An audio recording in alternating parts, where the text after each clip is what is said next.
Okay, so my name is Oreoluwa, and this is how I make my money rise. So my name is Oreoluwa Biodun. I currently work for a startup called OmniRetail. Currently today, I manage the SaaS side of the business, so key accounts.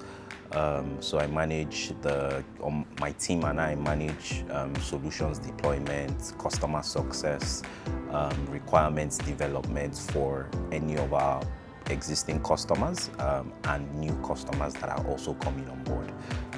I also sometimes get involved in acquisition of new customers sometimes, right?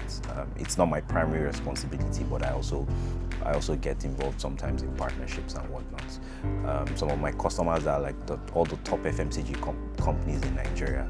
And basically what my products aim to do is digitize sales or provide digital infrastructure for distribution in Nigeria specific to FMCG companies, basically. Prior to that, I was a product manager for the same company. I've worked in the fintech space, worked in edtech, I've worked in the non-profit space. I've also done a bit of consulting myself, right? So I have over 10 years experience. And yeah, my first degree was in applied geophysics from OAU.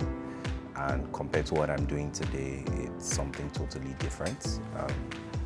But I've tried to make sure that I'm a generalist with a bit of depth in products or technology, customer success, sales, and partnerships, basically. Oh, okay. So right from uni, I'd always been someone who's always been involved in a lot of different things, right? So in uni, I ran a business. I was supplying geology equipment.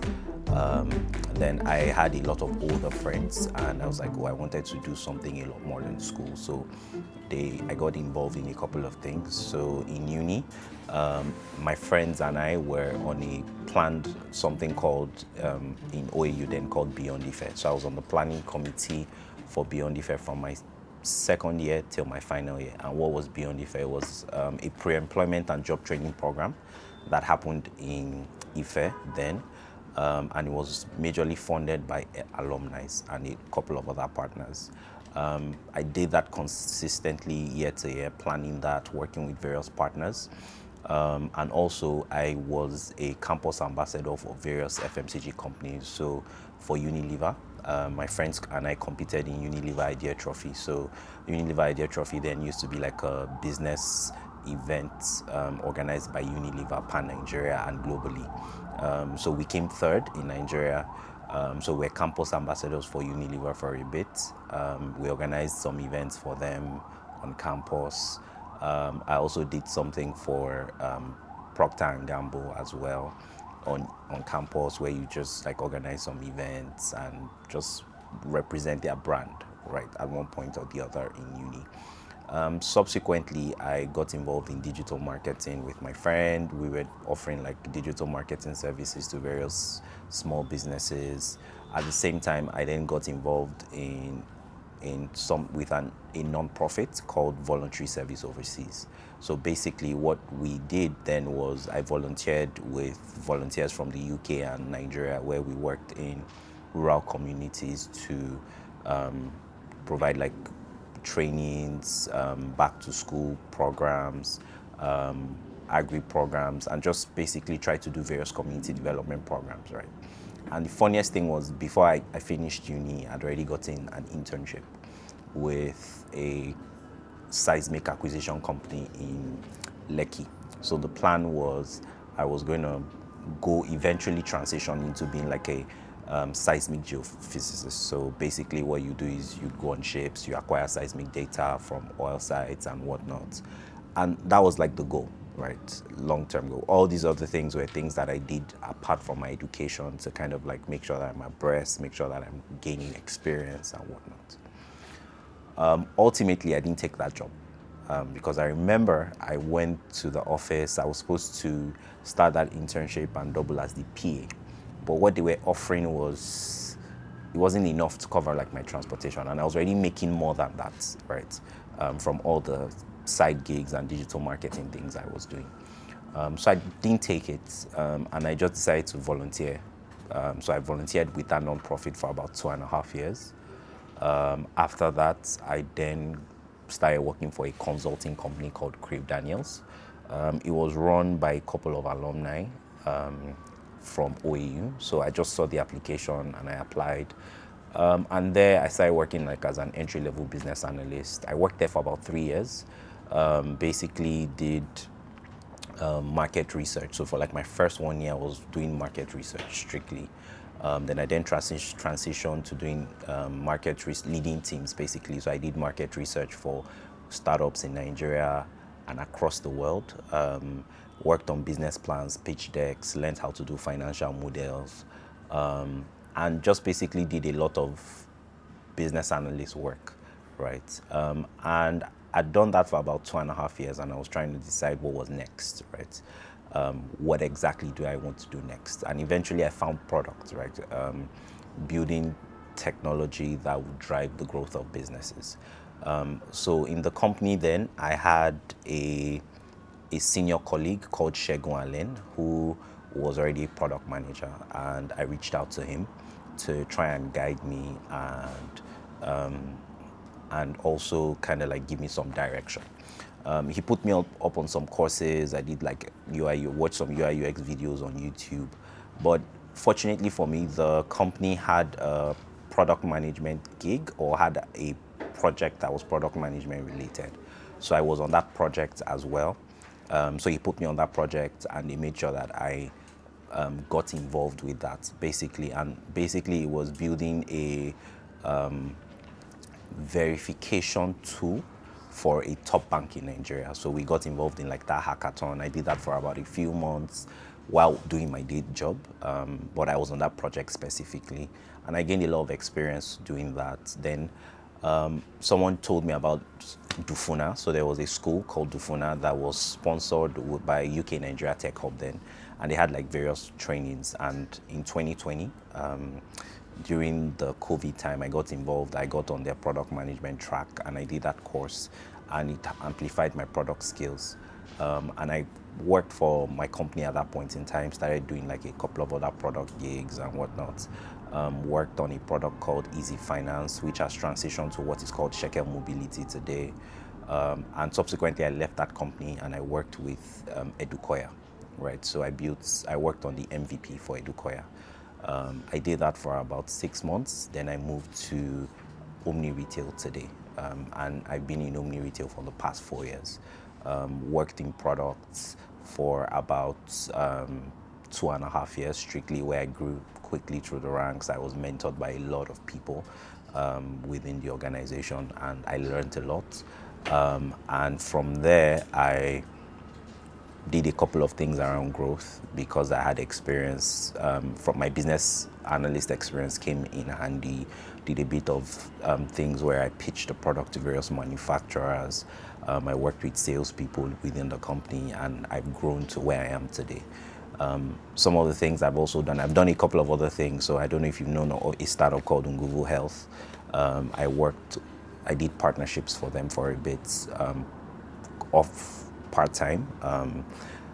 Basically helped them acquire like a couple of businesses, managed the partnerships with Leadway Assurance, and basically just set a lot of things in motion, setting pricing, setting commercials, building commercials, working on decks, pitching various clients, and basically I did a bit with them before coming off that project to actually then now do other things that interest me. So that's my journey briefly. And today I still work with OmniRetail. I haven't left OmniRetail. It's been a good place for me. So for me, I saw it as a journey, right? I still see it as a journey. I have an end in mind, and I believe like each and every of those roles were a journey for me to get to where I need to be, right? There were lessons, there were skills that I needed to pick up, right? So for example, my 2.5 years or working as a business analyst, just doing market research, learning how to put together documents, was a very tasking period for me, right? However, it was a great period for learning because I learned a lot, right? I learned a lot around how businesses work. I learned around how different business models work. Because of that, I can read financial statements to a point today, right? Even though like I didn't study accounting and whatnot, like it expanded my mind around how various markets work, right? And how startups work. And that was a journey for me to be able to grow, right? Next, after that, I knew that I was not going to be a business analyst forever. I got involved in product, right? And product is still core to what I do today, right? Even though I might not necessarily be a product manager, but my product experience, my product knowledge, my experience building products for OmniRetail, for doing the Educoya MVP, working with Easy Finance has been very, very key because lessons from there have also helped me to be able to translate product communication or product ideas to businesses, or even translating the business requirements of various manufacturers or C-level executives into product and giving that information to my product team and saying this is what the manufacturer expects, this is how things should work, right? When I worked in product, I didn't just restrict myself to being a product manager. I learned a lot of things around technology, API testing, quality assurance. So today, if I've given my product team some set of requirements, I know what to expect. I typically then go ahead to test the product myself, check it out, and I can then work around the guidelines and the experience that I have, right? I believe that every lesson or every role I have worked in has given me the required experience to be able to grow into my next role, right? And I still take lessons from that to apply to my day job today. So it's been a journey, and whatever role I take up next, right, I believe that product is still going to be key to it, and it's going to help me be a better person in that role, and it will help me stand out, right? So for me, it's the journey. For me, it hasn't always been a motivating factor. For me, I've at different points in my life, money has had different places. So, for example, in the early phases of my career, money wasn't necessarily key for me. What was key for me was gaining experience, gaining knowledge, so I can command money, right? So when I mean command money, command opportunities that will pay me a lot more money. So for example, in my career, I've gotten roles or I've gotten opportunities. People have offered me roles that were going to pay me a lot of money. But at that point in time, I didn't take those roles, not because I didn't like the money, but because I felt I wasn't prepared or I had not gotten as much experience as I should or as I could, right?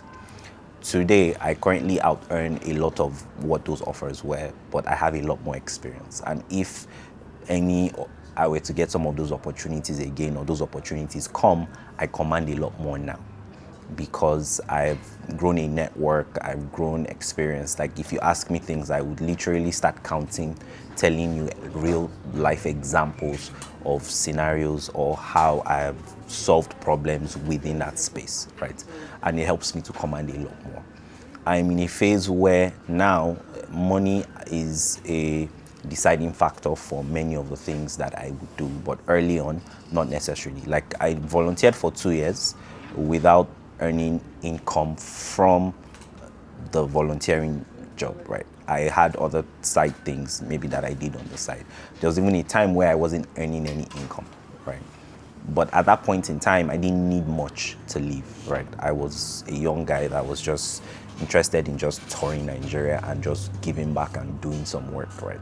So at that point in time, I wasn't really keen on it, right? I just finished uni, right? But I'm at a phase now where money is a big deal for me, right? So it's not a big deal, it's a good deal for me, right? So, or it's a good factor where I need to consider it before making decisions, right? So right now, for example, if maybe an opportunity to make a lot more money comes up, I would consider it strongly.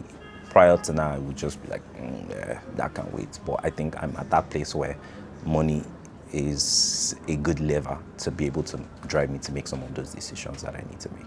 So I think investing as a concept is a very interesting concept. I think it's something that everyone needs to do early, but many people don't get to start to do it early, right? So growing up or as a teenager, I used to read a lot of books around like, oh, investing this, that, but it wasn't something I started doing early, right? Even currently today, I invest, right? But not as much as I would like to, right?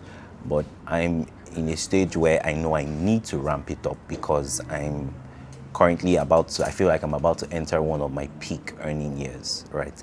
And this is a phase where you need to invest as much of your income as possible and not necessarily spend as much as possible, right? And it's the philosophy of one of my mentors who highlights it as much as possible that as your income grows, try to make sure your expenses don't grow, right? Make sure that that extra is invested such that you don't have to overwork yourself in your old age. So a lot of the things I see from the older generation is that many of them are working even into their old age, right? And many of them didn't start investing early, many of them started investing late because many of them didn't enter their peak earning years on time. So a lot of those things affected them, right? But I think investment is very critical for anyone's financial freedom, right? There is this joke where people say, oh, the key to financial freedom or generational wealth is one serious risk taker, right? That's true, but for consistent growth without significant risk, investment is also a way to generational wealth. Like I've read articles of people who have invested their ways into billions of naira, who have grown their income tremendously, right? And in my industry, I've seen a lot of people who have also grown their wealth from zero to actually something. And investment was actually a very critical tool for them to actually get there. So for me, I think one of the primary years that I can actually say I started investing was 2021, because in early 2021, I made a transition and my income increased tremendously, or increased from what it was before, right? And I'd always been a saver, right? So right from secondary, your parents say, oh, save, don't spend everything, keep some money and whatnot. However, you'd save, but the money doesn't grow. The money is just there, right? And sometimes because there is a low barrier to accessing that money, you can, when you have some sort of emergency or some sort of whim, you can easily take that money out, right? And so savings has always been there, but investments actually started actively taking up in 2021. So I can't remember exactly how, I think it was on Twitter, right? I discovered Rise Vest and I started using it. So I'd used several platforms. So to save, to put money, to do different things. You put money in like a bank account you don't have a card for. You try out different things. And I remember I tried out Rise Vest for a bit. I remember I did a test plan. Like, so if you go to my Rise Vest account, you'll see there's a plan that says test. And I think I put $100 in or $50 in, and I left it for about 3 months. I think I used it to invest in a property or something, right? And it was a very new experience for me, right? Because prior to that, the only thing you learned around investments was, oh, do fixed deposits. But for fixed deposits, you need a lot of money to do that. There's treasury bond, there's bonds, treasury notes, and commercial papers and whatnot. But back then in early 2021, you didn't have a lot of technology or apps you could access that on compared now to today. And you need to go through a stockbroker and whatnot. And that was the barrier to entry then, right? But today, technology has made that easy. And for me, investing with Rise was just very simple. I was looking for a way to hedge foreign FX changes because I'd watched a situation where naira dollar exchange had gone from like about 140 naira to 300, and I kept seeing it grow, right? And I still project that it's still going to grow without circumstance today, right? And it was just a simple way for me to just convert money to dollars and just keep it somewhere, right? So for me, I was just taking out of my income and putting it there and converting it to dollars. The fantastic thing for me with Rise was, so withdrawing from Rise, it takes like 2-3 days to hit, right? And it was something that was good for me because even till today, before I withdraw money from Rise, I'll think about it and be like, will I still need this money in 2-3 days, right? And I'll think about it, and that helped me to stay the course and say, okay, I don't just jump at, oh, I need something, it has to be a proper emergency, or it has to be properly planned for me to be able to withdraw out of it. One of the fantastic things was it helped me save for my first major house rent. So I was living in Omole at that time, and I needed to move houses, right? So I'd resumed a new job. I needed to move houses and furnish that apartment.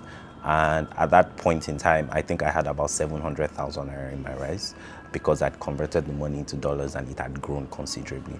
At that point in time, I was then able to withdraw that money to use to pay for the apartment, furnish the apartment. And it was a good emergency fund. It was an excellent emergency fund for me.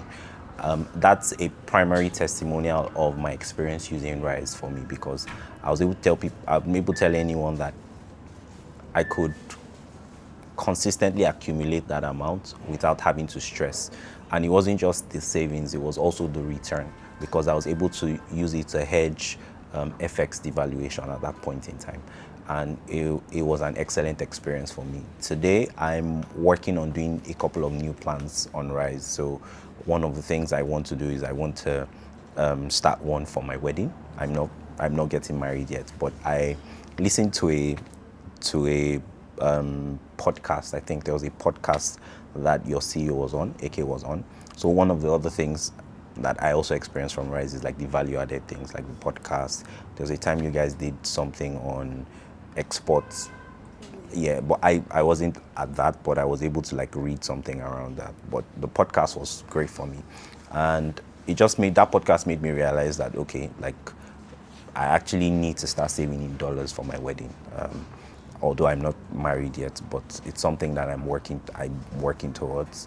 I'm also trying to start something for like my children's fund on Rise, where I can just consistently put money somewhere, even if it's 50,000, 100,000, 200,000 every month, convert it to dollars and invest it in maybe a real estate fund or like stocks or something.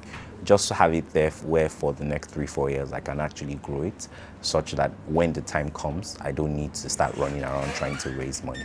So those are some of my next goals or my next targets to do on Rise, basically. Another thing for me with using Rise was when I started like actively working. I had a goal because I'd seen how things had actually evolved. Where, for example, today Apple was just gaining ground, and one of the things I'd seen to gaining ground or growing your finances is investing in these companies, right? So one of the goals that I also have within the next 5 years is to own a considerable part of companies that I believe that are going to be trillion-dollar companies. So for example, Amazon, for example, Apple, Microsoft, and a couple of other companies. So being able to buy a percentage of shares in these companies such that I can use that to grow my long-term wealth, right? I'm not looking at Rise as a way to grow wealth for today. I'm looking at Rise as a way to grow wealth for when I'm 40. By the time I'm 45, right, I want to be able to take a chill pill and be like, oh, if I want to take a 6-month sabbatical, right? So my goal ultimately is at any point in time in my life, I should be able to take a 6-month sabbatical from work without feeling it, right? And without having to touch maybe your savings or your emergency funds, right? And I see Rise as a way to be able to achieve that or get there, right? And basically that's it for me. So for me, I think the product, right? I've seen the product evolve over time. I've seen the product go from when now you have like a feed on it. You have a separate page, a separate tab for wallet. I think there was a time where the wallet was just the home screen, right? I've seen the product evolve, and the product has continually evolved, and it's very easy to use. It's very simple. I haven't had bugs or having to call customer success or customer support to say, oh, there's an issue with my account, right? It's just been straightforward. I log in, I fund, convert to dollars, and I put it in whatever plan, or I leave it in my dollar wallet, or I leave it in my Naira wallet for me, right? For me, the product has been an excellent way. Another thing, I think also this is also personally, I think the CEO has been able to do some form of thought leadership around investment, around finances. I'm someone who consumes a lot of content, and I've read some of his content on Twitter, on different places, and it makes sense, right? So there's that as well, right?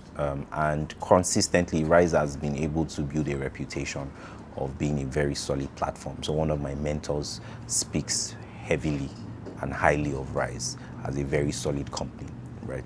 So there is a reputation, apart from product, there's a reputation out there of Rise being a very solid company. And that is something that goes very far within the Nigerian tech space, where you have the trust of people, right? I would say Rise has the trust of people. So I think the organizers would be best placed to answer that, but I would say this is the first year that I'm seeing Rise in Ibadan, and it was different, right? Normally, a lot of the companies that come for the polo tournaments are typically maybe FMCG companies, oil and gas companies, but having a proper tech startup or a proper tech company be involved was actually good, right? I also think it got a lot of questions around Rise to a new audience, right?